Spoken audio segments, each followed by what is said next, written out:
I'm not gonna kill you. I'm just gonna be in a very, very bad movie.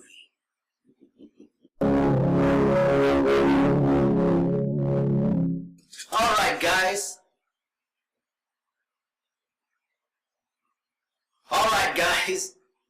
So finally we get to talk about the DC Extended Universe. And wow, I have a lot of problems. I've been going through all of these concepts, ideas, and I've been going through all of the DC movies, at least in the DC Extended Universe. And wow, do I have a lot of problems with it. Now, first things first, guys, I want to talk about DC itself. I am a huge fan of DC. I am definitely a bigger fan of Marvel. I grew up with Spider-Man. I grew up with all of those characters. And just, I have way more fandom for Marvel. That doesn't mean that I hate DC. You can like both, of course. You can like DC, Marvel. You can like all comic books. It doesn't matter. But I know when I talk about the DC Extended Universe problems, I will be called a hater, a fanboy for Marvel, and I just wanted to, clear the air out. I definitely am a fan of DC. My favorite character is obviously Batman, which, in my opinion, is one of the best, if not the best, character with the most variety. I don't really like Superman. I just always found him kind of overpowered, trite, and didn't really like his storylines.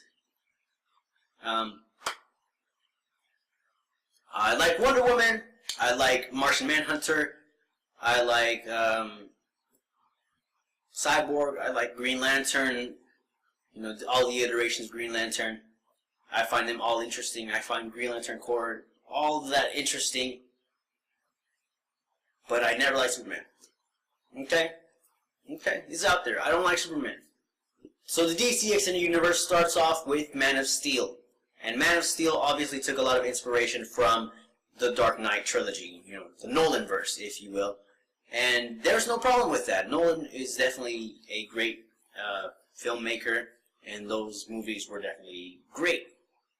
Third one was weakest, but anyways. So we can definitely see how they try to go for a more serious, a different iteration of Superman. And that's all great. Except, for me at least, it doesn't feel like Superman. Yes, he's unskilled. Yes, he's, he just became Superman. He's just learning how to be a hero. And that's exactly the problem that I have with this movie. It is an origin movie without getting to the end. So we get, sure he beats Zod with that controversial killing. We're not going to talk about that. But sure, he kills Zod, he defeats the bad guy, but at the end of the movie, he's still, not completely learned how to be a hero. And that could be argued, that's a good thing, that could be a bad thing. For me, personally, that was not a good thing. I wanted to see this person who, had to deal with all his humanity, learn to be a hero for these humans because they see him as, their savior and all that stuff, their hope, if you will. And really, I didn't get much of that in this movie. And, that could just be up to my bias against Superman. I have, nothing super against him, but I'm just not super interested in his storylines or anything like that.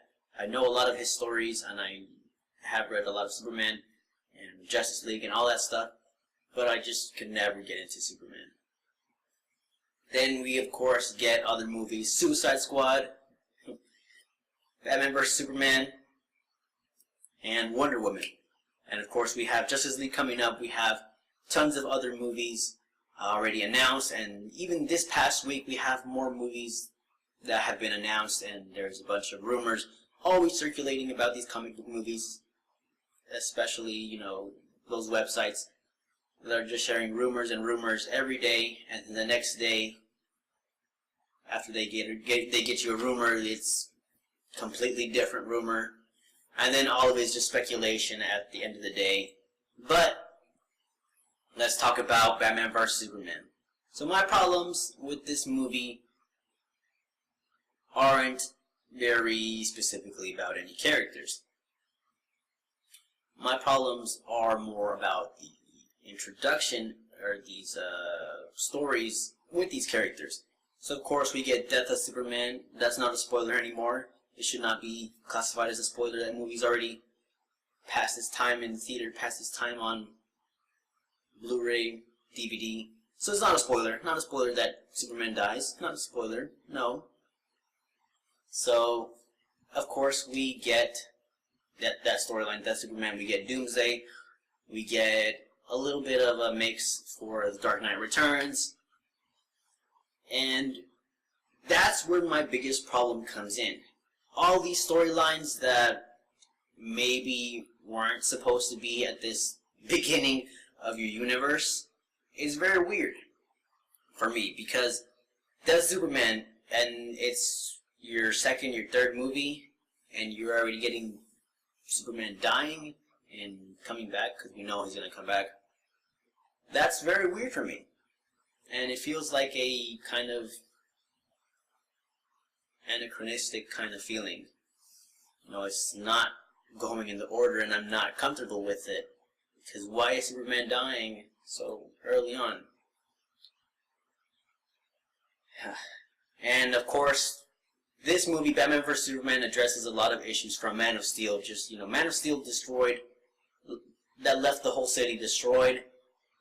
Batman vs Superman addresses it, addresses it because Batman's mad at Superman because he destroyed the city and risked so many lives.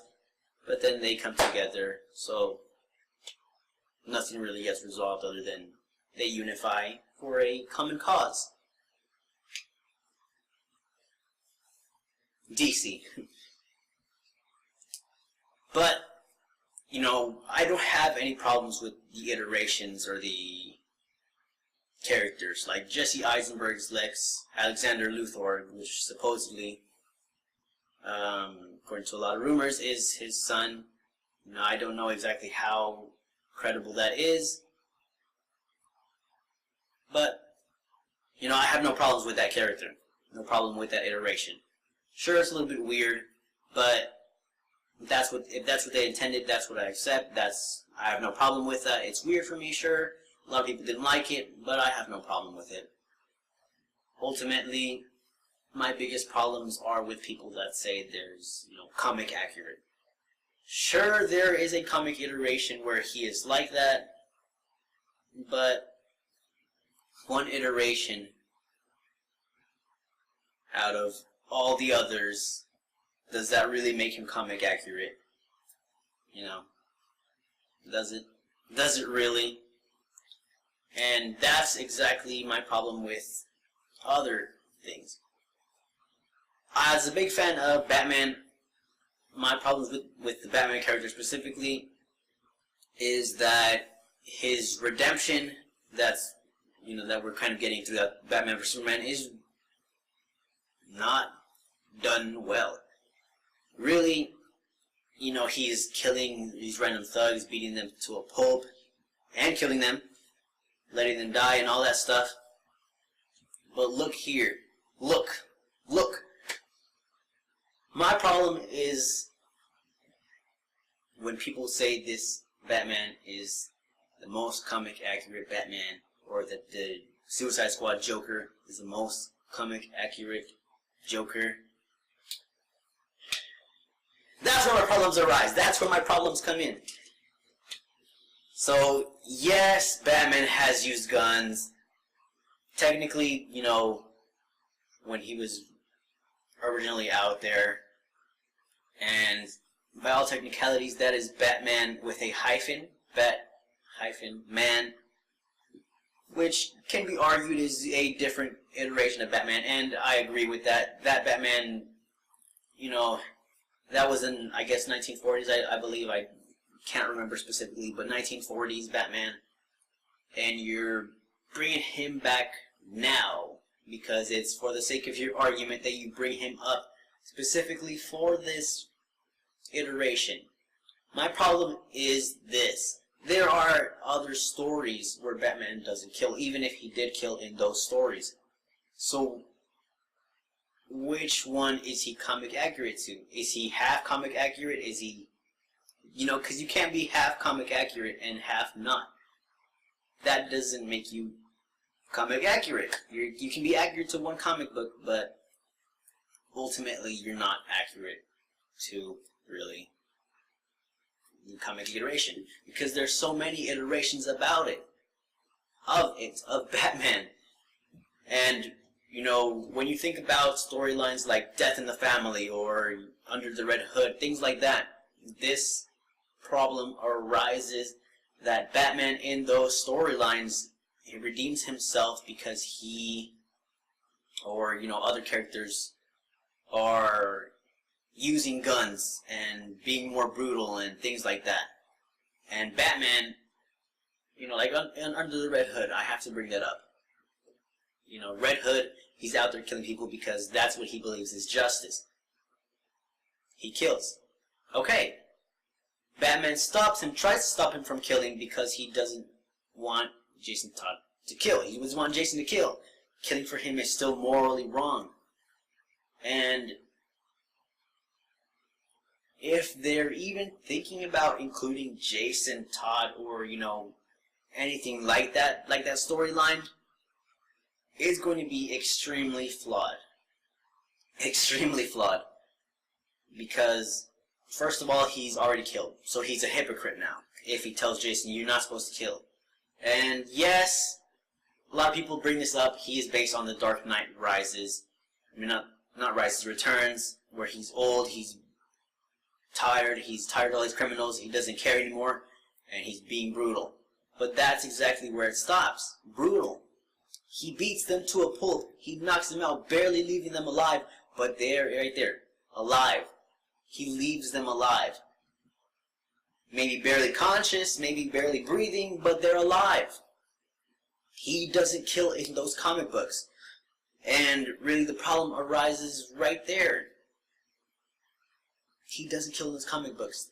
The majority of these movies, we can see he's older, he's grizzly, sure, but he doesn't kill in those comic books. So your argument right there is already flawed. He doesn't kill in those comic books where he's old, he's tired, he's doesn't care anymore. But this iteration does, and I see a huge flaw right there. It just doesn't make sense to me. What do you think? Do you think that makes sense? Tell me if you think that makes sense. Explain it to me, because that's just not making any sense to me at all. And, wow, I went off on a serious tangent on Batman vs. Superman, because that's the movie. Even though I super enjoyed it, I have the Ultimate Edition. I just have so many problems with that movie. Wonder Woman, of course, is introduced in that movie, already super skilled and trained. So that was definitely awesome. Super awesome story. To bring her in, or not story, but super awesome thing to bring her in the first place. I thought that was awesome. And then we of course get Suicide Squad. So the same problem. My biggest problem, everybody, even if you like the movie, you can say it's mediocre. There's no problem with that. If you like it, you can still say, this movie's not the best. It's not for everybody. But I like it. That's how I feel about tons of movies. I am a huge fan of Planet of the Apes. Are they the best movies? To me, I love them. I cherish them.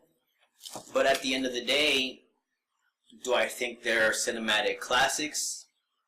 First one, maybe, in 1968. The original with Charlton Heston. He did come back for the second one, but first one is always the classic one, right? I love those movies, and I hold them very dearly to my heart.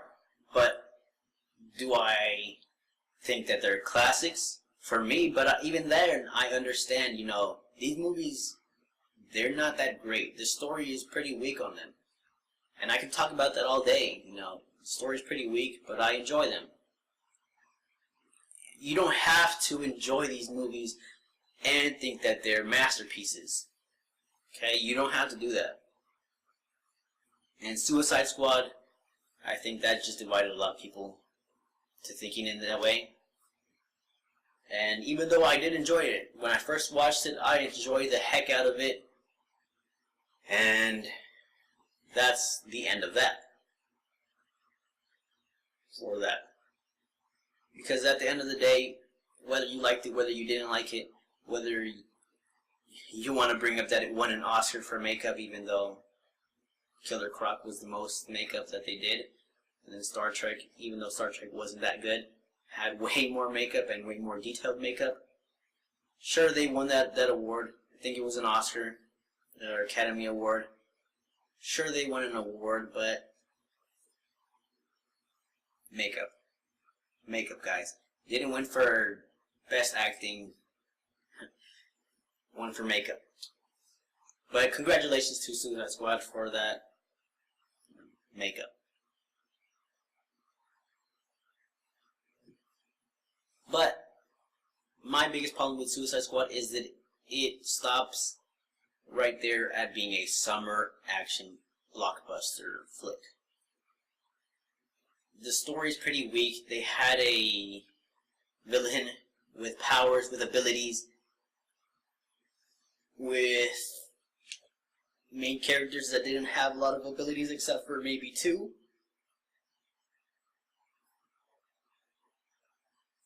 Where, even David Ayer has said he wanted originally to be the villain to be Joker. And, yeah, I would have loved that too. But we just mentioned a hot ticket right there, Joker.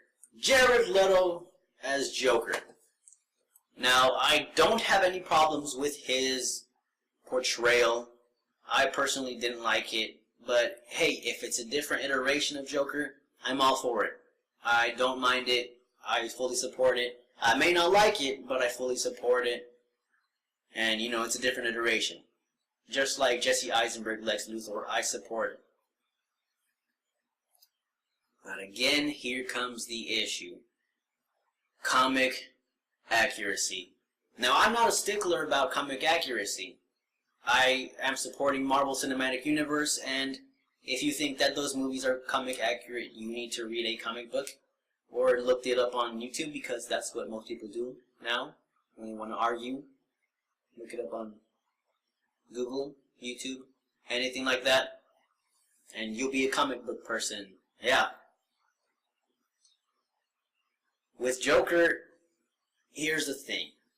I can definitely agree he wears a lot of costumes that are in the comic books. That scene with Harley, that scene was awesome. She's wearing the costume. They're referencing the cover art and all that stuff. But that's really where it stops for me, because there's an iteration, where he has a tattoo. A lot of people bring that up, but he doesn't have all these tattoos. Damage and a bird and crowbar and J on his right here by his eye. He doesn't have all the tattoos. He has a dragon tattoo. So right there, that he has tattoos in the comics, or he has had tattoos. Okay, that's true. But these tattoos in the movie, they're not accurate to what he has had in the comic books. So stop that argument right there. That he's comic accurate. And they always bring up, again, those costumes. I agree. Those costumes, it's awesome to see them. It's fan service. But he's wearing the costumes, but not being that Joker. There's different iterations. Those comic book costumes come from different iterations. Which one is he accurate to? And usually when I say that, people are like, well, he's a different iteration. He's a mix of all of them. So which one is he accurate to? Is he accurate to all of them? So by that, he's a mishmash of all of them. How can he have all of the attributes of all of those characters or those iterations of Joker and be accurate? It doesn't make sense to me. It does not make sense to me. It does not make any sense to me to say that he's the most comic accurate, but the most accurate thing is his costumes.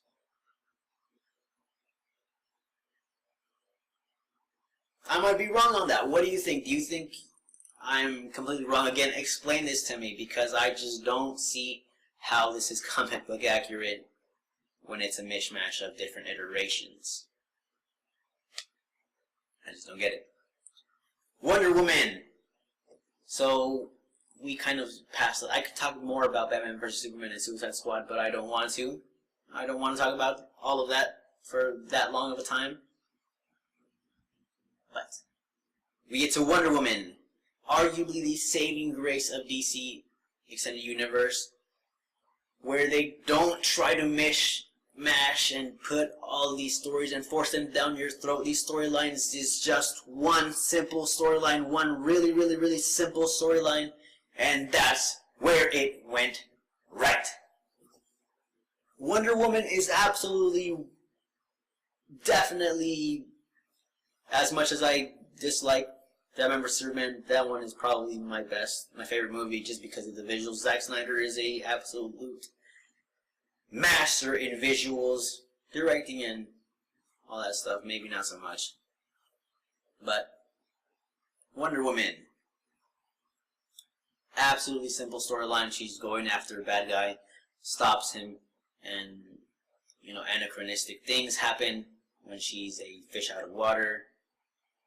And then she gets used to all these men world and all that stuff, but it keeps it simple. It doesn't tread on that water too long, and that's what made it good. The characters, it doesn't try to add too many characters, just keeps it Wonder Woman, Steve Trevor, then introduces maybe a side character or comedy relief for a little bit. They're out. Side character, you're out. Villain, you're there. And it's very predictable, very simple, nothing super stands out from it. But it also does not set up any other movies, really, other than,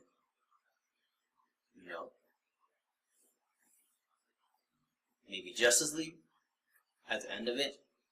Maybe another Wonder Woman movie, but it doesn't try to set up all these Flashpoint, these future stories, and Darkseid, and all this stuff. It doesn't try to do that. That's where I believe it went right. I really enjoyed the movie. I thought it was fantastic. But, let's not call it more than it is. It's a simple movie. A really fun, enjoyable movie. And that's a good thing. That's a really good thing for DC. Now, we talked about everything that we have already. We have Justice League coming up. I am super looking forward to it. They definitely go for a little bit more lighthearted. We get, of course, the sky, and sky is red, which usually means Darkseid, or, the world is imbalanced. Which, of course, they're going to be fighting Steppenwolf. So the world is imbalanced, and they've got to stop it. They've got to fix it. And that's the way they do. They're adding a little bit more comedy. Great. More characters.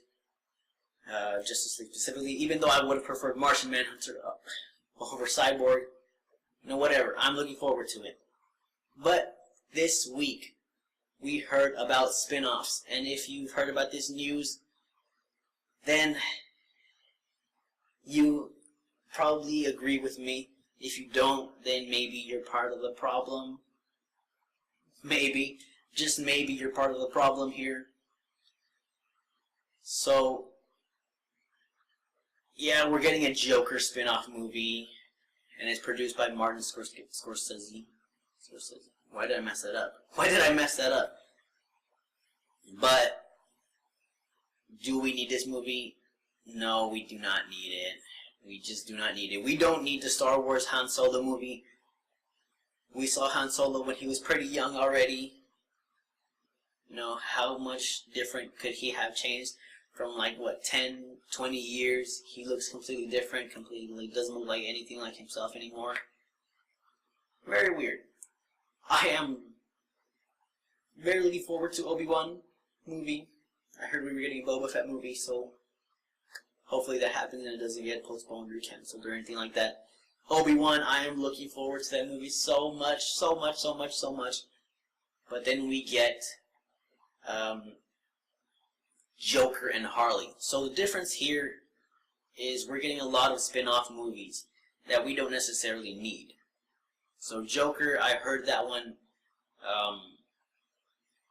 wasn't going to star Jared Leto, which is very weird. You know, why are you not going to star the person who is portraying this character? Are you going to introduce another actor? You know, I get that when it's post-mortem, you know, that person has passed away. You have to get a new actor, or that person has departed from the franchise, the series, whatever. But Jared Leto is still very much in the DC Extended Universe. He's going to be in Harley and Joker spin-off movie. Maybe he'll be in Suicide Squad 2. I think he'll be in it. I think that was confirmed. And then he's going to be in the Sirens movie. I can't exactly remember what the title is, but, you know, Harley Quinn, Catwoman, maybe Poison Ivy, some other characters. And we just don't need the movies. Really, what I want DC to do is try to keep it simple for now. Focus on your characters, focus on your stories, and don't try to expand too much. This really reminds me of when Sony, they hadn't even released The Amazing Spider-Man 2, and they were already hyping it up super amounts, and they were announcing all these spin-off movies, Sinister Six, they were announcing all these other movies, and ultimately they went nowhere because The Amazing Spider-Man 2 did not do as good as they wanted. And sure, DC movies will make money left and right. There's just so much fandom for them. But here's my problem. And this is not particularly with DC, this is particularly Marvel or anything like that. This is with every movie. I do not think, as a film enthusiast, I don't think we should be accepting subpar movies. And there's been a lot of studies, a lot of things, and talks about this, is that we're getting a lot more subpar movies. And as we get more of these movies, we become more acceptant of them. And I absolutely hate that. We've seen it with Transformers. These movies are absolutely terrible. You may like them, but they're terrible movies. They're just terrible movies. They're not good. They're not good. But they're still making a lot of money. I might have contributed to that, because I went to go watch Transformers 5, to make fun of it, but still I contributed in, buying a ticket. But we become more acceptant and more acceptant of these subpar movies. And I absolutely hate that. We need to be asking for better and better movies. If we get a movie that has a terrible story, ask for better. Do not just accept it.